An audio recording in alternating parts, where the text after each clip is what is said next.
کریم صلی اللہ علیہ وسلم اگر خواب میں آئے اور اس کے اندر آپ کو شعور نے بتایا یا آپ کو کسی بھی طریقے سے پتہ چلا کہ نبی پاک صلی اللہ علیہ وسلم ہے، تو اس کے بارے میں نبی پاک صلی اللہ علیہ وسلم نے ارشاد فرما دیا کہ من رآنی فقد رآنی، جس نے مجھے دیکھا خواب میں، اس نے مجھے دیکھا۔ فإن الشیطان لا یتمثل بی، شیطان میری اس صورت میں متمثل نہیں ہو سکتا۔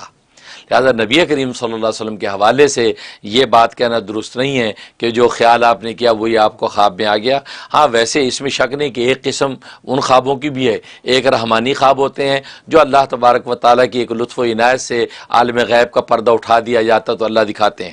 ایک جو ہے وہ شیطانی خواب ہوتے ہیں کہ شیطانی تصرف ہوتا ہے، شیطان اس کے اندر تصرف کر کے مختلف اشکال اور صورتوں میں سامنے آ جاتا ہے۔ اور تیسرا جو ہے اضغاث و احلام ہوتے ہیں کہ دن بھر کے جو خیالات ہیں وہی خواب میں دیکھ لیے۔ اب بھوکا آدمی سویا، خواب میں روٹی کھا رہا ہے، کھانا کھا رہا ہے، تو اس کے بھوک کی جو ایک جو اشتہا تھی، شوق تھا، وہ خواب کے اندر اس نے پورا کیا۔ تو یہ اضغاث و احلام دن بھر کے خیالات، ان کی کوئی حقیقت نہیں ہوتی۔ تو گویا کہ وہ رحمانی خواب ہیں کہ جن کی باقاعدہ تعبیر ہوگی، اس کا کوئی نہ کوئی مطلب سامنے آئے گا۔ باقی شیطانی تصرف ہے تو اعوذ باللہ پڑھ کے تھوک دیا جائے، جیسے احادیث طیبہ کے اندر اس کی ہدایت آتی ہے۔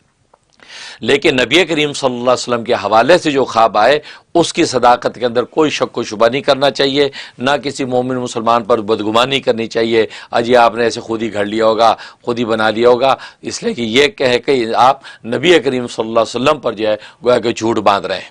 اس لیے ایسی بدگمانی نہیں کرنی چاہیے۔ ہاں وہ الگ بات ہے کہ علماء اکرام میں اس قسم کے اختلاف پایا جاتا ہے کہ نبی کریم صلی اللہ علیہ وسلم کا جو اپنا اصلی حلیہ ہے اسی حلیے کے اندر اگر نظر آئیں تو بعض علماء فرماتے ہیں پھر تمہارا خواب سچا ہے۔ اگر اس حلیے میں آپ نے نہیں دیکھا جو نبی پاک صلی اللہ علیہ وسلم کو حلیہ احادیث میں آتا ہے، کسی اور حلیے میں آپ نے دیکھا ہے تو پھر آپ کا خواب جو سچا خواب نہیں ہے، یہ علماء کہتے ہیں۔ لیکن یہ بات اس وقت تک تھی کہ جب تک نبی پاک صلی اللہ علیہ وسلم کو دیکھنے والے موجود تھے، یعنی صحابہ کرام رضوان اللہ علیہم اجمعین جب تک موجود تھے، آپ کو دیکھنے والے موجود تھے، اس وقت تو یہ شرط لگائی جاتی تھی کہ حلیہ ان کا وہی خواب میں نظر آیا ہو جو نبی پاک صلی اللہ علیہ وسلم کا تھا حدیث کے مطابق،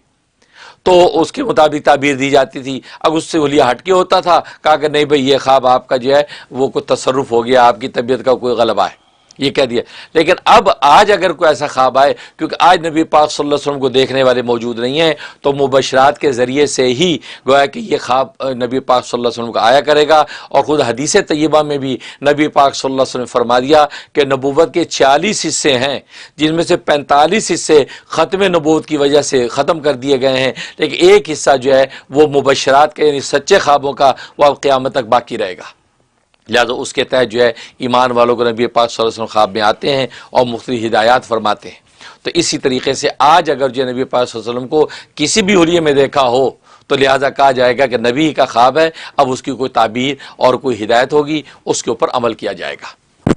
اب باقی رہا آپ نے جو خواب دیکھا، اس میں نبی کریم صلی اللہ علیہ وسلم آپ سے یہ فرما رہے ہیں کہ چلیے تبلیغ کے لیے، اس کے اندر ایک تو دعوت تبلیغ کی اہمیت کا پتہ چلتا ہے، دوسرا خود آپ پر بھی نبی پاک صلی اللہ علیہ وسلم کی نظر کرم ہے اور آپ کو دعوت تبلیغ کے کام کے لیے لے کے چلنا چاہتے ہیں۔ آپ سر جھکا کے خاموش کریں اور کوئی جواب نہیں اگر دے رہے ہیں تو آپ کو جواب دینا چاہیے، آپ کے اس لیے مستعد ہو جانا چاہیے، اور آپ اللہ تبارک و تعالیٰ سے دعوت تبلیغ کے کام کے لیے قبولیت کی دعا کریں، مانگیں، اور صلاۃ و سلام زیادہ زیادہ نبی پاک صلی اللہ علیہ وسلم پر بھیجیں تاکہ آپ کے دعوت تبلیغ کے کام کی قبولیت جب آسمانوں پہ ہوگی تو زمین پہ یہ کام کرنا آپ کے لیے آسان ہو جائے گا۔ میں بھی دل سے دعا کرتا ہوں۔ ماشاءاللہ جی، نیکسٹ کالر آپ لائن پر ہیں۔ السلام علیکم، کون اور کہاں سے بات کر رہے ہیں؟ وعلیکم السلام، فیصل بھائی کیسے ہیں؟ مفتی صاحب کیسے ہیں؟ میں اسد عرض کر رہا ہوں جاپان سے، اور جاپان میں کافی کم لوگ ہیں جو کہ آپ کا پروگرام دیکھتے ہیں، میں ان میں سے ایک ہوں الحمدللہ، اور آپ کے خیر اور برکات مجھ تک پہنچ رہے ہیں الحمدللہ۔ ماشاءاللہ۔ اور جی کال تو بڑی مشکل سے ملی ہے، میں تو کافی دنوں سے ٹرائی کر رہا تھا، لیکن آج اللہ نے جو ہے کال ملوا دی۔ مفتی صاحب میرا سوال جو ہے اس پروگرام کے عنوان سے ذرا ہٹ کے ہے، میں مختصراً اپنا سوال کروں گا کیونکہ اتنی دور سے کال ملنا بڑا مشکل ہے۔ کہ میرے والد صاحب کی ریڑھ کی ہڈی کا آپریشن ہوا تھا، اس میں ڈاکٹر نے 2 میٹل پلیٹس لگائی تھیں، تو پھر وہ چلنے لگ گئے تھے، اس میں سے ایک میٹل پلیٹ بعد میں نکال دی گئی، اب وہ چل نہیں سکتے، تو کوئی ایسا وظیفہ بتا دیں کہ ان کی پیروں میں اور کمر میں جان آ جائے اور وہ واپس چلنے پھرنے اور مسجد جانے لگے، وہ تکلیف میں ہے اور چل نہیں سکتے۔ جزاک اللہ۔ جزاک اللہ، اللہ آپ کے والد صاحب کو شفا کاملہ عاجلہ عطا فرمائے۔ حضرت سے اس کا علاج پوچھتے ہیں۔ جی ماشاءاللہ ماشاءاللہ، جاپان سے آپ کال کر رہے ہیں اسد صاحب، اللہ تعالیٰ آپ کو برکتیں دے، اور جاپان کے لوگوں میں فرما رہے ہیں کہ دیکھنے والوں میں آپ بھی شامل ہیں پروگرام کو، اللہ تعالیٰ جو یہ آواز ہماری جاپان کے جو ہے سائلوں تک بھی پہنچا رہا ہے، اللہ تعالیٰ اس کو قبول و منظور فرمائے۔ اور باقی آپ اپنے والد صاحب کے لیے نوٹ کر لیں، سورۃ فاتحہ آپ نے 125 مرتبہ پڑھنی ہے، اور بسم اللہ ملا کے پڑھنی ہے، بسم اللہ الرحمن الرحیم الحمد للہ رب العالمین، اور آمین تک پڑھنی ہے۔ اگر یہ ساری ایک سانس میں پڑھ لیں تو دی بیسٹ، تو سانس ایک سانس میں پڑھیں تو بہت اچھا ہے، سانس پہلے اندر کھینچ لیں، پھر بسم اللہ الرحمن الرحیم الحمد للہ رب العالمین الرحمن الرحیم مالک یوم الدین کر کے آمین تک آپ یہ ایک سانس میں پڑھ لیں تو اور زبردست ہو جائے گا۔ یہ 125 دفعہ آپ نے پڑھنا ہے۔